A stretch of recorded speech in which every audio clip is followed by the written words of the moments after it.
Selamat pagi Bapak Ibu dan saudara yang dikasihi Tuhan Yesus. Senang sekali pagi ini kita dapat bertemu kembali dalam doa pagi. Tentu ada banyak ya rencana, pekerjaan, dan aktivitas kita sepanjang hari ini, bukan? Dan karena itu sebelum kita memulai semua aktivitas kita, mari terlebih dahulu kita datang kepada Tuhan dalam doa dan perenungan akan firman-Nya. Kita berdoa. Bapa yang maha baik dalam Tuhan kami Yesus Kristus, kami bersyukur kepadamu oleh karena kemurahan dan kebaikan-Mu, kami masih boleh menikmati hari baru dan pagi yang indah yang kami rasakan saat ini.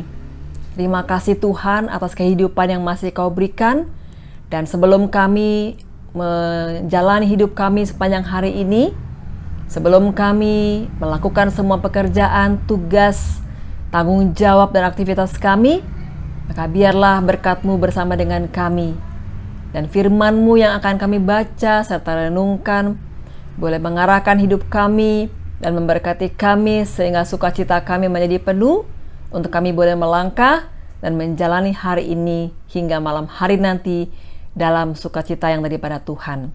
Dalam nama Yesus kami berdoa, amin. Saudara, demikian pembacaan Alkitab dari 1 Petrus pasal 1 ayat 17 sampai pasal 2 ayat 1. 1 Petrus pasal 1 ayat 17 sampai pasal 2 ayat 1. Saya bacakan demikian. Dan jika kamu menyebutnya Bapa, yaitu Dia yang tanpa memandang muka menghakimi semua orang menurut perbuatannya, maka hendaklah kamu hidup dalam ketakutan selama kamu menumpang di dunia ini. Sebab kamu tahu bahwa kamu telah ditebus dari cara hidupmu yang sia-sia, yang kamu warisi dari nenek moyangmu. Itu bukan dengan barang yang fana, bukan pula dengan perak atau emas, melainkan dengan darah yang mahal, yaitu darah Kristus yang sama seperti darah anak domba yang tak bernoda dan tak bercacat. Ia telah dipilih sebelum dunia dijadikan, tetapi karena kamu, Ia baru menyatakan dirinya pada zaman akhir. Oleh Dialah kamu percaya kepada Allah yang telah membangkitkan Dia dari antara orang mati dan yang telah memuliakannya, sehingga imanmu dan pengharapanmu tertuju kepada Allah. Karena kamu telah menyucikan dirimu oleh ketaatan kepada kebenaran, sehingga kamu dapat mengamalkan kasih persaudaraan yang tulus ikhlas.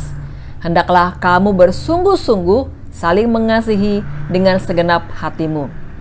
Karena kamu telah dilahirkan kembali bukan dari benih yang fana, tetapi dari benih yang tidak fana, oleh firman Allah yang hidup dan yang kekal. Sebab semua yang hidup adalah seperti rumput, dan segala kemuliaannya seperti bunga rumput. Rumput menjadi kering dan bunga gugur, tetapi firman Tuhan tetap untuk selama-lamanya. Inilah firman yang disampaikan Injil kepada kamu.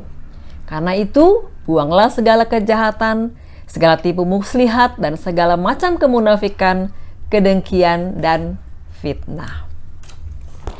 Saudaraku, firman Tuhan pagi ini menyatakan dan mengingatkan kita kembali tentang siapakah kita bagi Tuhan dan seberapakah nilai kita di mata Tuhan.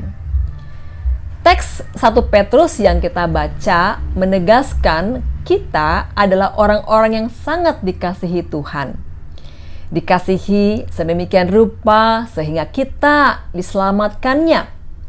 Dicintai sedemikian besar hingga kita yang seharusnya binasa karena dosa dan kesalahan kita telah ditebus oleh Allah dengan harga yang sangat mahal.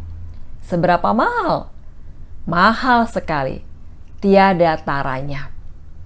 Pada ayat 18 dikatakan, penebusan kita terjadi bukan dengan barang yang fana, bukan pula dengan perak atau emas, melainkan dengan darah yang mahal, yaitu darah Kristus yang sama dengan darah anak domba yang tak bernoda dan tak bercacat. Saudara, Kristus sendirilah yang telah memberikan dirinya agar kita memiliki kehidupan yang baru. Kehidupan baru kita alami ketika kita dilahirkan kembali, tetapi bukan dari benih yang fana, tapi dari benih yang tidak fana oleh firman Allah yang hidup dan yang kekal. Demikianlah ada sebuah identitas baru yang kita miliki. Dan identitas yang baru itu kita dapatkan bukan dengan perjuangan dan upaya kita. Sebab hal itu tidak mungkin terjadi karena usaha manusiawi kita yang berdosa, melainkan karena karya Kristus di atas kayu salib. Dialah yang menebus manusia dari segala dosa. Sebagai dampak dari identitas baru ini, maka kehidupan kita pun berubah. Perubahan besar terjadi dalam kehidupan orang percaya sejak Yesus menebus kita dan menjadikan kita milik kepunyaannya. Bila sebelumnya kehidupan kita mengikuti kedagingan kita dan mengikuti kemauan diri sendiri atau dunia, maka hidup yang baru ditandai oleh ketaatan kita kepada kehendak Kristus. Perilaku yang dahulu mengikuti dunia, kini berubah menjadi perilaku yang mengikuti Kristus. Perilaku yang kudus yang ditandai oleh kasih yang tulus.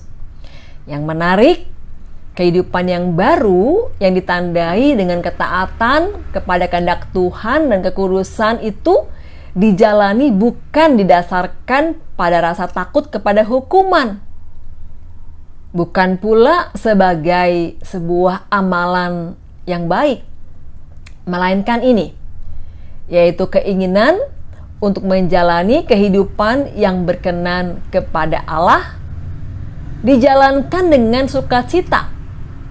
Selain itu juga dalam sebuah kesadaran bahwa itulah identitas baru yang perlu kita hidupi dan mau kita nyatakan secara konkret dalam keseharian kita yang terus-menerus. Kita diselamatkan dan karena itu dalam rasa syukur kita hidup menurut kehendak dan kemauan Kristus. Identitas yang diberikan Allah adalah anugerah melalui salib. Identitas sebagai anak-anak Tuhan, sebagai milik kepunyaan Allah yang dikasihinya, membentuk tujuan hidup kita. Kita akan menjalani kehidupan kita sesuai nilai yang Tuhan berikan kepada kita. Bersyukurlah untuk anugerahnya dan mari kita jalani hidup kita sebagai anak-anak Tuhan yang taat dalam sukacita yang penuh kepadanya. Selamat menjalani hidup yang berkenan kepada Tuhan sepanjang hari ini, bahkan senantiasa. Amin. Mari kita berdoa. Siapakah kami ini Bapa, sehingga Engkau begitu mengasihi kami dan berkenan menjadikan kami milik kepunyaan-Mu melalui pengorbanan-Mu dan kematian-Mu di atas kayu salib. Begitu mahal harga yang telah Tuhan berikan untuk menebus kami. Dan karena itu, kiranya hidup kami yang Tuhan sudah selamatkan ini boleh menjadi hidup yang senantiasa memuliakan nama Tuhan. Tolonglah kami agar apa yang kami lakukan dalam kehidupan yang Tuhan sudah selamatkan ini adalah kehidupan yang sungguh-sungguh memuliakan nama-Mu, yang berkenan kepadamu dan menjadi berkat dalam kehidupan kami bersama sesama kami. Kiranya apa yang boleh kami pikirkan, yang kami rencanakan, yang kami katakan, juga yang kami kerjakan dalam keseharian kami semata-mata adalah hal-hal yang berkenan kepada Tuhan. Terima kasih Bapa. Kami doakan semua orang yang saat ini dalam kondisi kesehatan yang membutuhkan perhatian khusus dari dokter, apapun yang menjadi penyebab sakit yang dialami, apakah sebagai dampak pandemi maupun penyebab-penyebab lainnya. Tuhan, kiranya anugerah-Mu terus menguatkan, meneguhkan, dan menopang senantiasa, baik saudara kami yang sedang sakit, maupun keluarga yang mendampingi dan memberikan dukungan. Anugerah Tuhan bersama mereka. Berkati juga semua tenaga kesehatan yang bekerja keras untuk dapat membantu masyarakat memulihkan kondisi kesehatannya. Tuhan juga bersama mereka dan selalu memberkati mereka. Bapa, terima kasih atas setiap anugerah-Mu yang boleh kami nikmati dalam berbagai bentuk dan wujud. Bahkan juga dalam setiap kesulitan ataupun juga tantangan hidup yang kami alami. Sebab kami percaya sebagai milik kepunyaan-Mu, kami akan selalu disertai, ditopang, ditolong, dan diberkati oleh Tuhan sendiri. Karena itu, kami serahkan hidup kami hari ini, bahkan kami serahkan seluruh hidup kami, bahkan masa depan kami, hanya ke dalam tangan kasih dan anugerah-Mu yang terus menjadi kekuatan dalam hidup kami. Di dalam nama Yesus Kristus, Tuhan dan Juru Selamat kami yang hidup, kami naikkan doa, syukur, dan menyerahkan segenap kehidupan kami. Amin.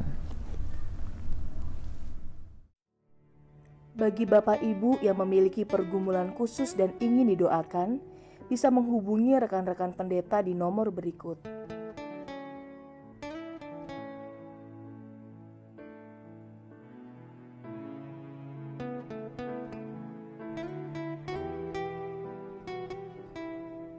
Tuhan Yesus memberkati.